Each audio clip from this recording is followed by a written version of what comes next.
Hello and welcome to the news on NTA International. I am Comfort Fashion and my sign language interpreter is Shegun Ajayi. First, the headlines. Nigeria Armed Forces intensifies pace, deploys more mobility and combat equipment to ensure safety of lives and property of citizens in Benue State. Stakeholders in justice sector appeal to National Assembly to expeditiously pass a new administration of Criminal Justice Act into law. Plus, Rwanda arrests prominent opposition leader Victoire Ingabire on count of inciting the public and creating a criminal organization.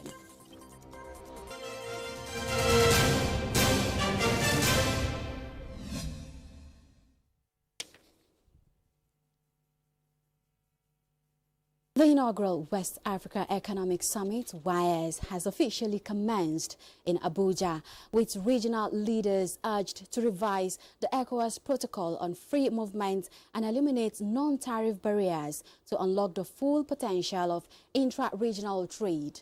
The call was made by Foreign Affairs and Trade and Investment Ministers during the summit's ceremony opening, an initiative of President Bola Tinubu, hosted by Nigeria's Ministry of Foreign Affairs. Garbana Ta'ala reports. Nigeria and its neighbors are rewriting the rules of trade, transforming West Africa into the continent's most dynamic economic hub. And as this historic summit reveals, the blueprint hinges on African Continental Free Trade Area to strengthen a single market for goods and services across Africa, boost intra-regional trade, as well as create an efficient digital economy. Let this summit not be just another meeting, but a turning point, a moment of collective resolve to translate potential into prosperity. We must support businesses not only to survive, but to grow across borders. And that means investing in infrastructure, ports, logistics corridors, and digital platforms that power seamless trade, access to finance, especially for women and youth-led enterprises that are often excluded from credit systems, trade intelligence and data to help producers understand regional demand, pricing, and market opportunities. In an exchange of ideas, having the Minister of Trade among the panelists underscored the need for robust implementation, renewable energy partnerships, expansion of infrastructures. But the real game changer is a unified tariff regime the leaders here agreed to power seamless trade and safeguard investments. And they observed that Nigeria's adoption of intra-African air cargo corridor in May has become an enabler to accelerating Nigerian exports. Expectations are high, as participants recognize the goals of President Bola Ahmed Tinubu to uplift not only Nigeria, but the whole of the region.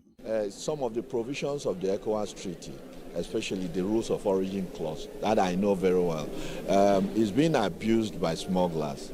And I'll give you an example. There are smugglers, well-known, well-heeled, well-connected, who bring in palm oil from Asia. They come and berth along the coast of West Africa, rebottle, as it were, and then take advantage of the rules of origin clause, claim that it is produced in this West African neighbor, ECOWAS member, and then smuggle into Nigeria, stymieing and frustrating our attempt at becoming or re-entering, restoring our primacy in palm oil production. One summit, though, won't fix decades of barriers, but for the first time, West Africa has risen to global uncertainties grappling the continent. In Abuja, Garib Muhammad Atala, NTA News. A special session was held in Friday's Juma prayer at the Ansaruddin Mosque, Abuja, in memory of the late Alhaja Abibatu Magaji, mother of President Bola Tinubu. The President and other top government functionaries attended the prayer. Siras's correspondent Musbaudan Wahab has more. Vice President Kashim Shettima Some state governors, led by their chairman, Abdurrahman Abdulrazak of Kwara State, joined President Tinubu for the special prayer. A day to remember a grassroots mobilizer of repute, Alhaja Bibatu Mogaji, who passed on 12 years ago. This certainly brings a moment of reflection for the president. The chief imam of the mosque, Professor Musa Olafe, aptly chose a topic for the prayer, the role of a mother in Islam. With sacrifices they make, the imam described mothers as supportive pillars to their children, as late Abibatu so demonstrated to President Bola Tinubu. He admonished the faithful to value, respect and care for their mothers as prescribed in the teaching of Prophet Muhammad, peace upon him. And we have commanded people to honor their parents. Their mothers go them through hardship upon hardship, and their winning takes 2 years. So be grateful to me and your parents. Anytime, any day, don't forget that your mother will remain your mother. It's also reported to have encouraged Muslims to marry virtuous women in order to have virtuous children. We are celebrating not a common mother, a woman that is a philanthropist by excellence. Representatives of various Islamic groups took turns and prayed for the late Alhaja Bibatu Mogaji, President Tinubu, Vice President Kashim Shettima, and other senior government officials, and indeed for a more peaceful and greater Nigeria in unity. A leader amiable, capable, intelligent, full of wisdom, and has given us Ahmed Bola Tinubu with due respect, our president. May Allah elevate your life. May Allah give you peace of mind. May Allah continue to protect you from all evils. May Almighty Allah be there for you all the time. Nigeria will be more greater in your tenure. Nigeria will be more peaceful in your tenure. Late Alhaja Bibatu Mogaji, a respected grassroots mobilizer, was the Yaloja General till she departed in 2013 at 96. Allahu Akbar.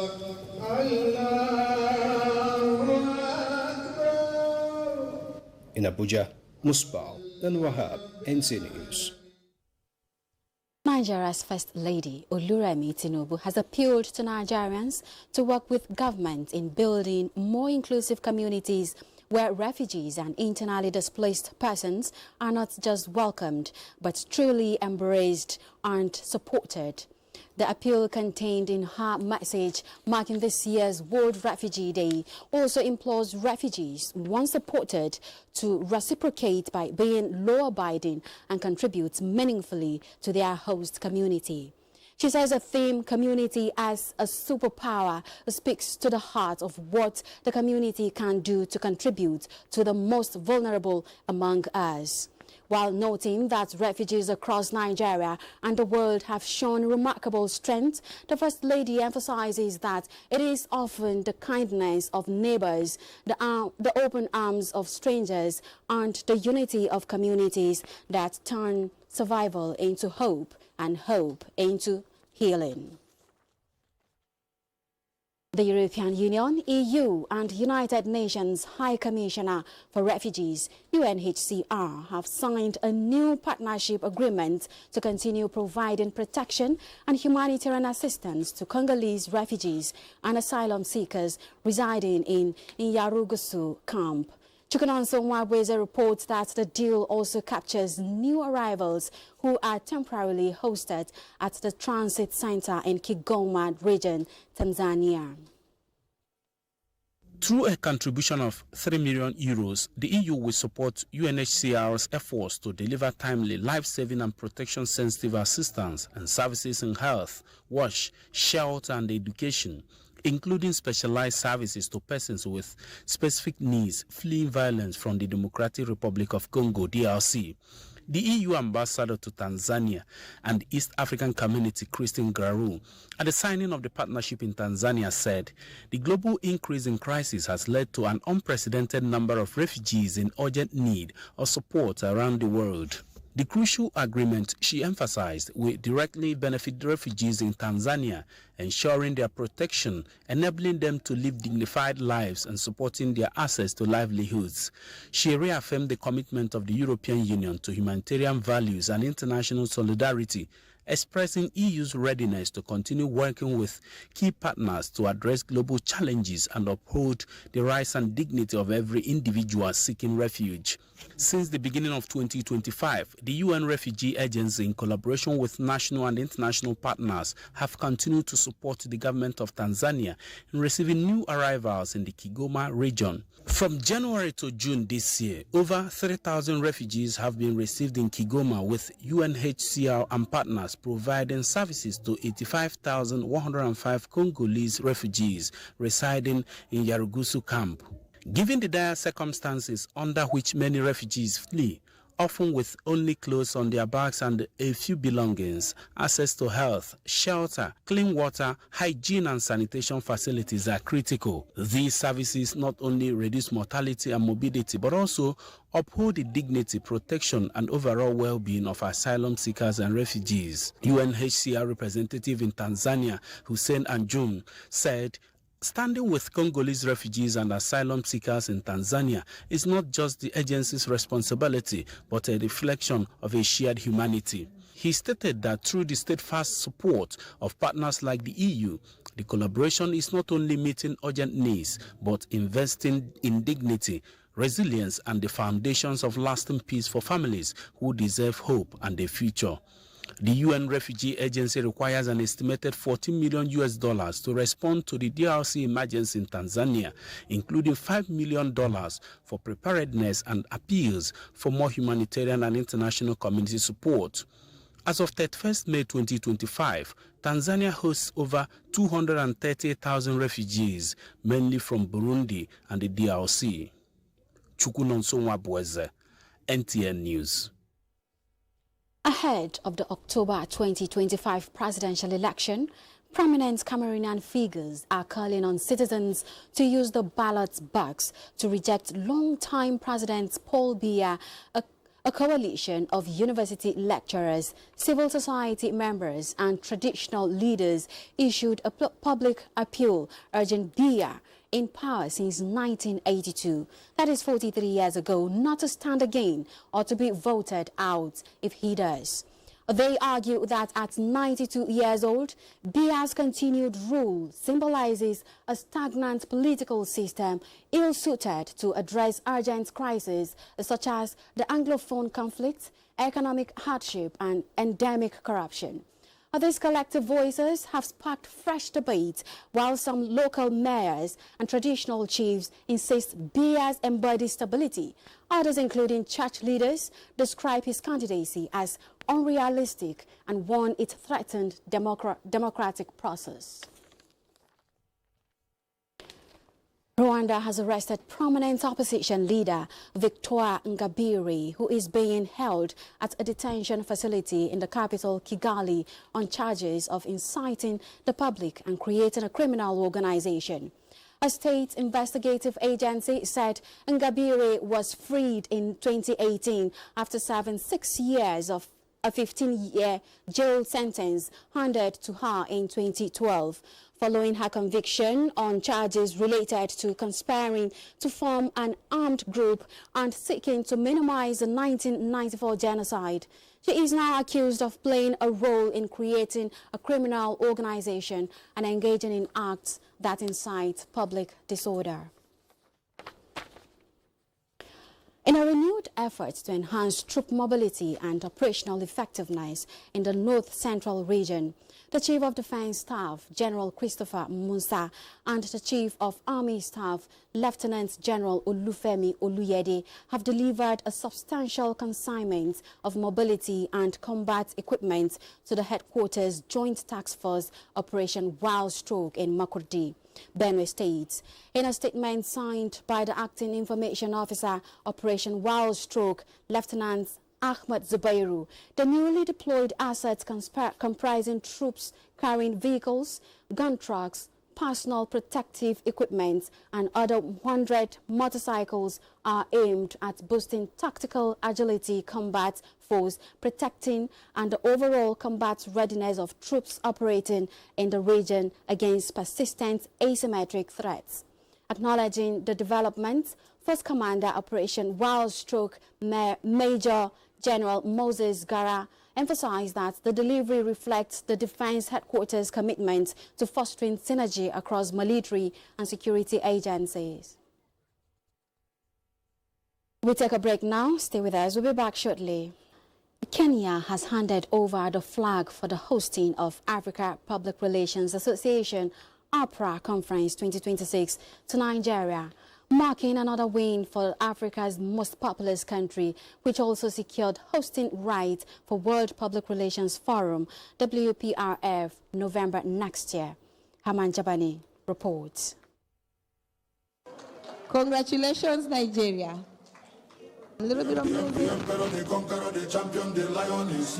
Receiving the flag, Nigeria's Minister of Information and National Orientation, Mohammed Idris, who was represented by the Director General, National Orientation Agency, Lanre Isa Onelu, expressed the country's delight to host Africa, describing it as an honor the country is not taken for granted. He extolled APRA for leading the change in promoting excellence in public relations across the continent in the last 5 decades, applauding the association for advancing the frontier of unity and promoting ethical communication to raise the bar for development in Africa, while assuring the readiness of the federal government of Nigeria to partner with APRA to build a more informed and integrated continent. The minister urged the body to leverage on technology to provide lasting solutions to contemporary challenges to assist Africa in telling the story of hope, passion, and shared prosperity. It was also an opportunity for the minister to speak on the country's Democracy Day, which is celebrated every June 12th, marking a breakaway from military rule. That we are coming to Nigeria,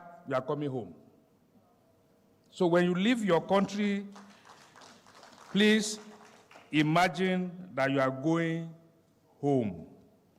We can assure you, you're going to have a swell time in Nigeria in 2026. We have to have a transition initiative that will help us to drive from traditional governance to governance driven by systems. That's very fundamental for us. And as a PR person, I see that as an area that we as professionals must lead advocacy. The two events will hold in November 2026 when the University of Public Relations and Leadership, the first PR sector-based university to be located in Nasarawa State, will be inaugurated. Hamad Jabani, NTA News. The Minister of Housing and Urban Development, Ahmed Musa Dengiwa, has given his support to the NUJ FCT Council in order to bring to fruition their Journalist Village project in the FCT Abuja. The minister gave this assurance when a delegation from the NUJ FCT Council, led by its chairman, Comrade Grace Ike, paid him a courtesy visit at the ministry's headquarters in Abuja. Dengiwa acknowledged the crucial role of the media in national development, saying that they bridge the gap between the government and the people. Responding to the request of the Union on Journalist Village project, Dengiwa gave assurance that ministry will support the Union in securing land and facilitate building the estate through the Cooperative Housing Development of Nigeria under the Federal Mortgage Bank of Nigeria. He advised that the Union secures a titled land as well as an architect who would design the houses, promising to direct the Federal Mortgage Bank to create cooperative housing development to build the estate for the journalist, while the Union brings off takers who gets allocated to the houses with a payment plan of up to 30 years at 6% interest rate. Speaking earlier, the chairman of the NUJ FCT Council, Comrade Grace Ike, commended the visionary leadership of the minister in the housing sector, describing it as a bold, strategic and people-centered with remarkable stride. At this pace, once a simple point of entry, is now a statement of purpose. It reflects the dignity, order and professionalism that must define the Nigerian civil service and set the tone not just for those who enter, but for the service culture we seek to foster. These were the words of the head of the Civil Service of the Federation, Didi Esther Wilson-Jack, at the inauguration of the remodeled reception and foyer with an exhibition gallery in Abuja. Haman Jabani reports that the event marked the official kickoff of the 2025 Civil Service Week celebrations. And the citizens of Nigeria whom we serve.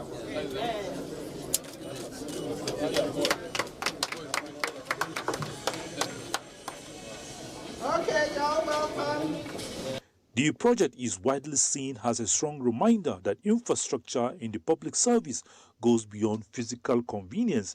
It is equally about creating an environment that inspires productivity, discipline, and national pride. The head of the Civil Service of the Federation, Didi Esther Wilson-Jack, emphasized that the remodeled reception and foyer, along with the integrated exhibition gallery, is not only a true reflection of excellence, but also aligns with the vision of a world-class public service environment. The exhibition gallery serves as a storytelling space showcasing milestones, achievements, innovation, and history. It promotes awareness about the service's mission, goals, and impact, while also displaying artworks, culture, and relevant themes to engage and inspire. The transformation we seek must begin here within our walls, in our processes, in our attitudes, and yes, even in our workplace. The quality of work delivered is a true reflection of excellence, aligning with our vision for a world-class public service environment. The reception gives you the first impression that the people you're going to meet upstairs are really serious and committed people to serve the nation. It's completely changing the culture, the way we do things in the past, moving it to the future. We're transforming everything, giving the hope and confidence to Nigerians that truly we are here to serve. So I see this as a dream come true, and we can all agree that that foyer is more welcoming to anybody visiting the office of the head of service. The remodeled reception and foyer with an exhibition gallery is not just an aesthetic upgrade, it is a strategic investment in image, communication, security, stakeholder engagement, and cultural expression. Hamad Jabani, NTA News. Stakeholders in the justice sector have appealed to the National Assembly to expeditiously pass the repeal and amendment to the Administration of Criminal Justice Act 2025. This was the thrust of discourse at the one-day stakeholders review meeting on the draft ACJA Amendments Bill conveyed by the Ministry of Justice and the Center for Social Legal Studies. Judiciary correspondent Austin Ayobi tells us more. The stakeholders meeting was convened to review the latest version of the draft amendments to the Administration of Criminal Justice Act, ACJA 2015, supported by the Rule of Law and Anti-Corruption Program and the International Institute for Democracy and Electoral Assistance. The gathering provided an opportunity for stakeholders from across the criminal justice spectrum to examine, critique, and refine the proposed amendments to the legislation.